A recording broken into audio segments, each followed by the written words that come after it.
Dear students, তো আজ আমরা পড়ব ক্লাস 11 ফার্স্ট সেমিস্টারের প্রথম কবিতা কম্পোস্ট আপন ওয়েস্টমিনিস্টার ব্রিজ, কবি উইলিয়াম ওয়ার্ডসওয়ার্থ। দেখো, কবি উইলিয়াম ওয়ার্ডসওয়ার্থ উনি হলেন একজন পৃথিবী বিখ্যাত রোমান্টিক পোয়েট। উনি সাধারণত প্রাকৃতিক বিষয় নিয়ে কবিতা লিখেছেন, প্রকৃতির সৌন্দর্য নিয়ে। তো উনি জন্মগ্রহণ করেছিলেন 1770 সালে ইংল্যান্ডে এবং মারা গিয়েছেন 1850 সালে। দেখো, উনি যে কবিতাটা লিখেছেন কম্পোস্ট আপন ওয়েস্টমিনিস্টার ব্রিজ, তো এর ব্যাখ্যাটা কি? কম্পোস্ট মানে হলো রচনা করা বা লেখা। তো কম্পোস্ট লেখা হয়েছিল আপন ওয়েস্টমিনিস্টার ব্রিজ, আপন মানে উপরে, ওয়েস্টমিনিস্টার ব্রিজ মানে ওয়েস্টমিনিস্টার ব্রিজ হলো একটা ব্রিজের নাম। তো ওয়েস্টমিনিস্টার ব্রিজের উপরে দাঁড়িয়ে উনি কবিতাটা লিখেছিলেন, তাই কবিতার নাম হলো কম্পোস্ট আপন ওয়েস্টমিনিস্টার ব্রিজ। এবার দেখো, কবিতাটা হলো টোটাল 14 লাইনের কবিতা। কত লাইন? 14 লাইন। তো 14 লাইনের কবিতাকে কি বলা হয়? সনেট বলা হয়, বাংলায় বলা হয় চতুর্দশপদী কবিতা। তো এই যে কবিতা, সনেট কবিতার বিভিন্ন রকম ভাগ আছে। তো এই যে কবিতাটা লেখা, এর যে ছন্দ বিভাজন যে অনুসারে লেখা, সেটাকে বলা হয় পেট্রার্কান সনেট বা ইটালিয়ান সনেট বলা হয়। ঠিক আছে? তো পেট্রার্কান সনেট বা ইটালিয়ান সনেটের দুটো পার্ট থাকে, একটা হলো অক্টেভ মানে অষ্টক, আর একটা হলো সেস্টেট মানে শতক। অক্টেভ মানে হলো প্রথম 8 লাইন, আর সেস্টেট মানে হলো শেষের 6 লাইন। তো দেখো, এই যে কবিতাটা, এই কবিতার কিন্তু একটা রাইম স্কিম আছে, ছন্দ বিভাজন আছে। তো ক্লাস 11 যেহেতু একটু অন্যরকম, নতুন ক্লাস, এখানে কিন্তু সমস্ত সব কিছু ডিটেলসে পড়তে হবে। ঠিক আছে? মাধ্যমিকের মতো এরকম পড়লে কিন্তু হবে না। তো রাইম স্কিমটা কি আছে? প্রথম 8 লাইন অক্টেভের রাইম স্কিম হলো A B B A, A B B A. আমাদের বোর্ডে দেখো লেখা আছে পাশে, তো এইগুলো একটু বুঝে নাও, নতুন তোমরা যেহেতু। প্রত্যেকটা কবিতার প্রথম লাইনের শেষ অক্ষরগুলো দেখো, শেষ ওয়ার্ডগুলো দেখো। প্রথমে লেখা আছে ফেয়ার, তারপরে আছে বাই, তারপরে আছে ম্যাজেস্টি, তারপরে আছে উইয়ার। তো দেখো, ফেয়ার আর 4 নাম্বার লাইন উইয়ার, দুটো এ হলো কেন? ফেয়ার উইয়ার, দুটো শেষে দেখো আর আছে, বাংলায় র মতো উচ্চারণ হচ্ছে। আর দ্বিতীয় লাইন আর তৃতীয় লাইনের মিল আছে, দেখো বাই শেষে ওয়াই আছে, ম্যাজেস্টি শেষে ওয়াই আছে। এই জন্য এর ছন্দ বিভাজন হলো A B B A. Next চলে আসো পরের 4 লাইন, আবার দেখো এ বি বি এ লেখা আছে। তো এ দুটো দেখো বেয়ার, চতুর্থ লাইন আছে এয়ার, তাহলে বেয়ার এয়ার মানে রর মিল আছে। আর দ্বিতীয় লাইন আর তৃতীয় লাইন দেখো লাই স্কাই, লাই স্কাই শেষে হর্ষই থাকছে। আর শেষের 6 লাইন শেষের ছন্দ বিভাজনটা দেখো সিডি সিডি সিডি। তো সি এ বির সঙ্গে কোনো মিল নেই, সেই জন্য সি নাম দেওয়া হলো স্টিপ। তারপরে দেখো 3 নাম্বার লাইন ডিপ, আর 5 নাম্বার লাইন দেখো অ্যাজলিপ।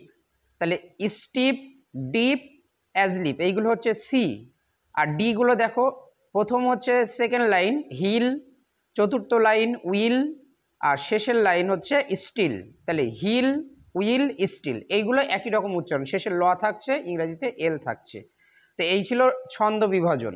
দেখো, সোর্স মানে কি? উৎস, অর্থাৎ কবিতাটা কোথা থেকে নেওয়া হয়েছে? কবিতাটা নেওয়া হয়েছে পোয়েমস ইন 2 ভলিউমস এই কাব্যগ্রন্থ থেকে, যেটা 1807 সালে প্রকাশিত হয়।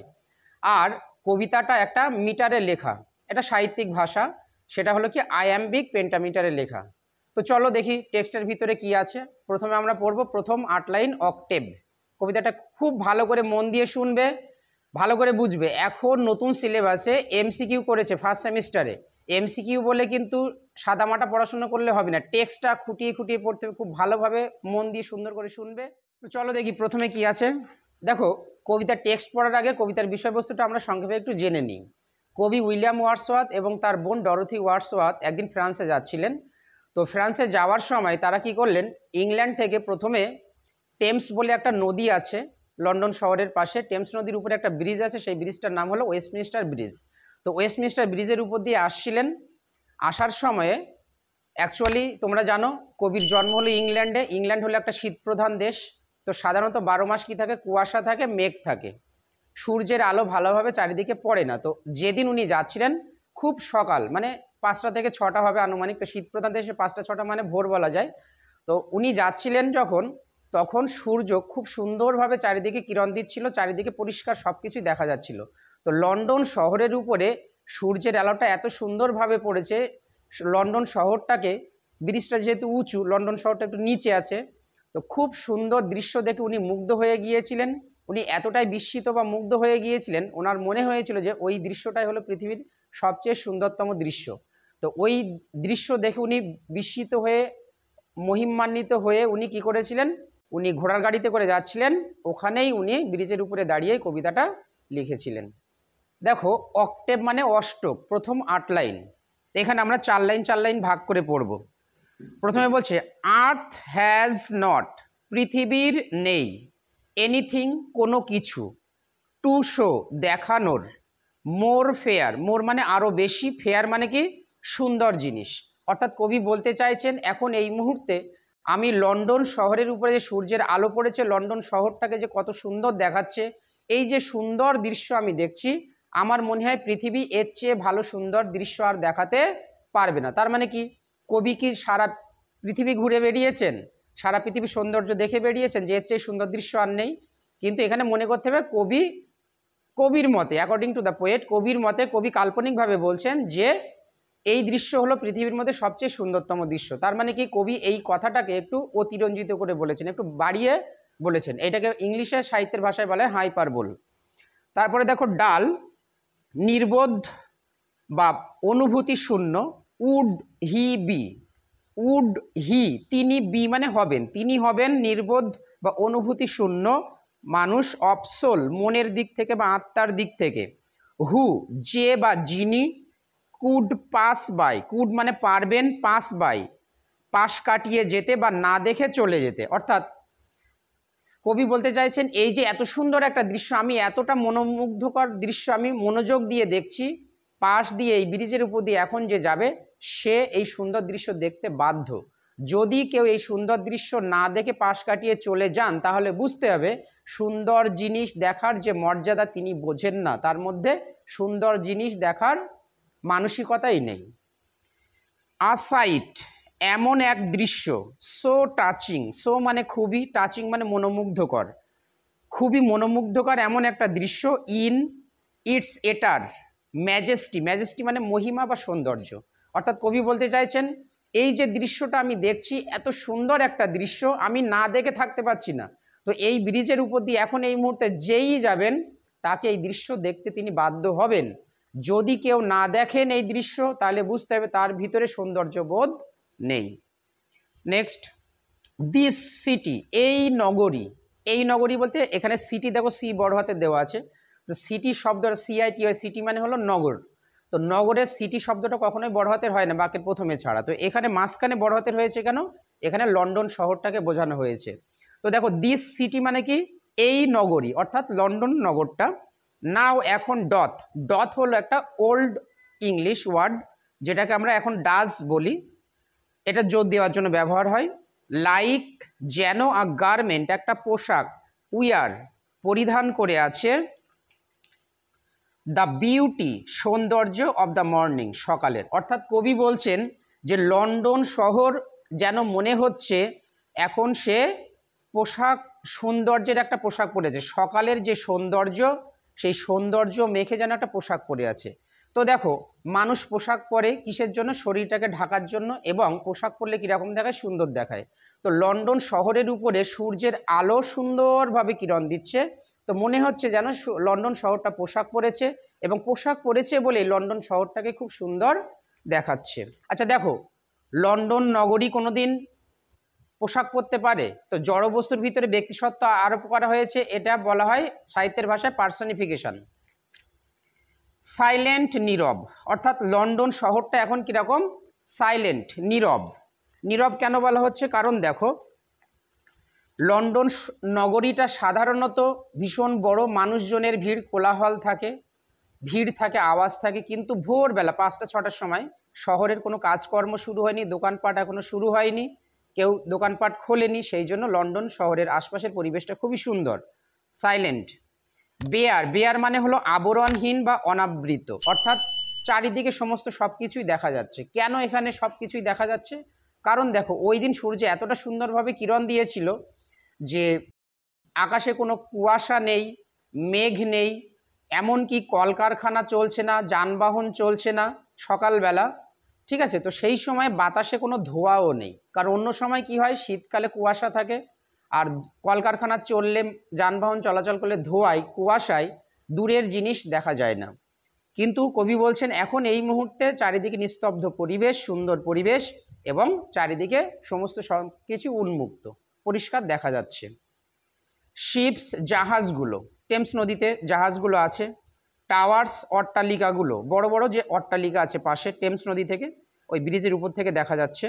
ডোমস, গম্বুজগুলো, এখানে সেন্ট পলসের যে ক্যাথিড্রাল যে এগুলো আছে গম্বুজগুলো সেগুলো দেখা যাচ্ছে। থিয়েটার্স, নাট্যমঞ্চগুলো, অ্যান্ড টেম্পলস এবং মন্দিরগুলো, মন্দির বলতে এখানে গির্জা, লাই বিস্তীর্ণ হয়ে আছে বা অবস্থান করে আছে। অর্থাৎ কবি এই ships, towers, domes, theatres, temples এগুলো কিন্তু ব্রিজের উপর থেকে পরিষ্কার সুন্দরভাবে দেখতে পাচ্ছেন। অন্য সময়ে অন্য ঋতুতে কিন্তু এটা পরিষ্কারভাবে দেখা যায় না। ওপেন, উন্মুক্ত অবস্থায় বা দৃশ্যমান, অর্থাৎ ওখান থেকে দেখা যাচ্ছে। আনটু, আনটু মানে পর্যন্ত, আনটু হলো একটা ওল্ড ইংলিশ ওয়ার্ড যেটাকে আমরা এখন টু বলি। টু মানে পর্যন্ত, আনটু মানেও পর্যন্ত। দ্য ফিল্ডস, মাঠ পর্যন্ত। অ্যান্ড এবং টু দ্য স্কাই, আকাশ পর্যন্ত। অর্থাৎ কবি বলতে চাইছেন এই ব্রিজের উপর থেকে আমি এখন এখান থেকে শুরু করে মাঠের দূরের মাঠ দেখতে পাচ্ছি এবং মাঠ থেকে শুরু করে একদম উপরের আকাশ পর্যন্ত সমস্ত সব কিছুই পরিষ্কার দেখতে পাচ্ছি, যেটা অন্য সময়ে কবি কোনোদিন দেখতে পাননি। অল ব্রাইট, সব কিছুই উজ্জ্বল দেখাচ্ছে। কেন উজ্জ্বল দেখাচ্ছে? চারিদিকে সূর্যের আলো পড়ছে, তার গোল্ডেন আলো যখন পড়ে, সোনালি আলো, তখন চারিদিকে চকচক করে সুন্দর দেখায়। অ্যান্ড গ্লিটারিং, এবং ঝলমলে দেখাচ্ছে, অর্থাৎ চারিদিকে সব ঝলমল ঝলমল করছে। In the smokeless air, smokeless মানে ধোঁয়াহীন, এয়ার মানে বাতাস, অর্থাৎ এখনও শহরের কাজকর্ম শুরু হয়নি, কলকারখানা চলছে না, ধোঁয়া নেই, যানবাহন চলছে না, মানুষজনের চলাচল যেহেতু একটু কম, সেই জন্য চারিদিকে ধোঁয়াহীন বাতাস, অর্থাৎ ধোঁয়াহীন বাতাসের চারিদিকে সমস্ত সব কিছুই পরিষ্কার দেখা যাচ্ছে। তো এই ছিল আমাদের অক্টেভ প্রথম 8 লাইন। তোমরা কবিতাটা বারবার ভিডিওটা দেখবে, রিপিট করবে, তাহলে দেখবে প্রত্যেকটা ওয়ার্ড মুখস্থ হয়ে যাবে। নেক্সট আমরা পড়ব সেস্টেট মানে শতক, শেষের 6 লাইন। তো শেষের 6 লাইনে কি বলছেন কবি? যে নেভার, নেভার মানে কখনোই, ডিড, ডু মানে করা, ডিড মানে করেনি, সান মানে সূর্য, এখানে ডিড মানে হলো কিরণ দেওয়া, ঠিক আছে? তো নেভার ডিড সান, সূর্য কখনোই, মোর আরও, বিউটিফুলি সুন্দরভাবে, স্টিপ, স্টিপ মানে হলো সিঞ্চিত করা বা পরিস্নাত করা বা প্লাবিত করা। এক কথায় প্লাবিত করা মানে কি? অ্যাকচুয়ালি জল কি করে, জল কোনো জায়গায় উপচে পড়লে প্লাবিত করতে পারে, ছাপিয়ে যেতে পারে। তো এখানে প্লাবিত করা মানে কি? সূর্য কোনো কিছুর উপরে আলো ফেলে। তো বলছে সূর্য আজকে যতটা সুন্দরভাবে কিরণ দিচ্ছে, আলো ফেলছে, প্লাবিত করছে, এর চেয়ে বেশি সুন্দরভাবে আগে কোনো দিন আলো দেয়নি কবির মতে। দেখো, কবির জন্মের আগে বা এর আগে সূর্য যে এর চেয়ে ভালোভাবে কিরণ দেয়নি কবি কিন্তু বলতে পারবেন না, এটা উনি অতিরঞ্জিত করে বলেছেন। এখানেও কিন্তু এই কথাটা হাইপারবোল হিসাবে বলা যায় সাহিত্যের ভাষায়। ইন হিজ, তার, তার মানে কার? সূর্যের। ফার্স্ট স্প্লেন্ডার, ফার্স্ট মানে প্রথম, স্প্লেন্ডার মানে দীপ্তি বা উজ্জ্বলতা, অর্থাৎ কবি বলছেন সকালবেলা সূর্য যে আলোটা দেয়, আজকে যতটা সুন্দরভাবে আলো দিচ্ছে চারিদিকে, এর আগে এর চেয়ে বেশি সুন্দরভাবে আগে কোনো দিন দেয়নি। কোথায়? ভ্যালি, উপত্যকার উপরে, রক, শিলাখণ্ড বা পাথরের উপরে, অর হিল অথবা পাহাড়ে। এই যে পাহাড়ি অঞ্চলগুলো, তাহলে এগুলোও কিন্তু অন্য সময়ে কুয়াশায়, মেঘে, ধোঁয়ায় ঢাকা থাকে, কবি দেখতে পান না, ব্রিজের উপর থেকে কিছু দেখা যায় না, আজকে উনি কিন্তু এগুলো দেখতে পাচ্ছেন। তো কবি বলছেন যে উপত্যকা, পাথর বা পাহাড়ের উপরে আজকে যতটা সুন্দরভাবে সূর্য কিরণ দিয়েছে, এর আগে কোনোদিন এত সুন্দরভাবে কিরণ দেয়নি। নেভার স আই, আমি কোনোদিন দেখিনি, অর্থাৎ কবি বলছেন আজকে যতটা সুন্দরভাবে প্রকৃতিকে দেখাচ্ছে, এর আগে এত সুন্দর প্রকৃতির সৌন্দর্য আমি দেখিনি। নেভার ফেল্ট, আমি কোনোদিন অনুভব করিনি, কবি অনুভবও করেননি কি? আকাম, একটা শান্তি, সো ডিপ, এতটা গভীর, অর্থাৎ আজকে যেন এত সুন্দর দৃশ্য দেখে কবি মনের দিক থেকে খুব সুন্দর শান্তি অনুভব করছেন। এর আগে এত শান্তি, প্রাকৃতিক সৌন্দর্য দেখে কিন্তু উনি কোনোদিন শান্তি পাননি। দেখো, লন্ডন শহর কিন্তু একটা জড়বস্তু, এখানে কিন্তু কবি শহরকে জড়বস্তু হিসেবে দেখছেন না, উনি মনে করছেন প্রকৃতি প্রেমিক হিসাবে ওই লন্ডন শহরটা যেন একটা প্রকৃতির একটা অংশ। দ্য রিভার, ওই নদীটা, কোন নদী? টেমস নদী। ওয়েস্টমিনিস্টার ব্রিজটা কিসের উপরে? টেমস নদীর উপরে অবস্থিত। দ্য রিভার, ওই নদীটা মানে টেমস নদীটা, গ্লাইডেথ, গ্লাইডেথ মানে হলো ধীরে বয়ে চলা, অর্থাৎ টেমস নদীটা ধীরে ধীরে বয়ে চলেছে। অ্যাট হিজ, তার, এই হিজ মানে কি তার, তার মানে এটা পুরুষলিঙ্গে ধরা হয়েছে, তার মানে টেমস নদীটাকে পুরুষলিঙ্গে ধরা হচ্ছে। আমরা পড়েছি নদ নদী, নদ মানে পুরুষলিঙ্গ, নদী মানে স্ত্রীলিঙ্গ। বলছে ওন, ওন মানে কি? নিজের। সুইট উইল, আপন ইচ্ছায়, উইল মানে এখানে ইচ্ছা। তো অ্যাকচুয়ালি ব্যাপারটা হচ্ছে কি, টেমস নদীর নিচে সকালবেলা জাহাজগুলো, নৌকাগুলো নোঙর করা আছে, বাধা আছে, তারা এখনও তাদের যাত্রা শুরু করেনি। কারণ দেখো, জাহাজ বা নৌকা যখন চলে, তাদের চলার ফলে একটা দ্রুত স্রোত বয়, তখন কিন্তু নদীর যে আপন ইচ্ছা, যে গতিটা, সেটা কিন্তু প্রভাবিত হয়। কি রকম? নদীর ওই যে জাহাজের যে স্রোত, ওই স্রোতে কিন্তু নদীর যে স্বাভাবিক গতি, সেটা বিঘ্নিত হয়। তো এখন যেহেতু কোনো কিছু চলছে না, সেই জন্য নদী তার আপন ইচ্ছায় বয়ে চলেছে। ডিয়ার গড, হে ঈশ্বর, অর্থাৎ কবি এখানে ঈশ্বরকে ডাকছেন কেন? কারণ ঈশ্বর তাকে এত সুন্দর একটা দৃশ্য দেখার সুযোগ করে দেওয়ার জন্য ঈশ্বরের প্রশংসা করছেন, ঈশ্বরের কৃতজ্ঞতা স্বীকার করছেন। দ্য ভেরি হাউজেস, এমনকি বাড়িগুলিও, সিম মনে হচ্ছে অ্যাজলিভ, ঘুমন্ত। দেখো, কবি মনে করছেন যে ওই সকালবেলা বাড়িগুলোর দিকে তাকিয়ে দেখতে পাচ্ছেন, বাড়িগুলোকে ঘুমন্ত মনে হচ্ছে। অর্থাৎ কবি এখানে যেটা বলতে চাইছেন, বাড়ি তো কখনো ঘুমায় না, অ্যাকচুয়ালি বাড়িতে থাকা মানুষগুলো ঘুমাচ্ছে, কেননা বাড়ির মানুষ এখনও সকালবেলা বেরোয়নি কাজের উদ্দেশ্যে। তো অ্যাকচুয়ালি এই যে জড়বস্তুর ভিতরে ব্যক্তিসত্তা আরোপ করে, এটাকে বলা হয় পার্সনিফিকেশন। তারপরে দেখো, অ্যান্ড, এবং, অল, সব, দ্যাট, ওই, মাইটি হার্ট, এই ওয়ার্ডটা আন্ডারলাইন করে রাখো, খুব সুন্দর একটা ওয়ার্ড, এখান থেকে পরীক্ষায় প্রশ্ন আসে। মাইটি মানে কি? শক্তিশালী বা বিশাল। হার্ট মানে কি? হৃদয়। এই মাইটি হার্ট, শক্তিশালী হৃদয়, বিশাল হৃদয় মানে কি?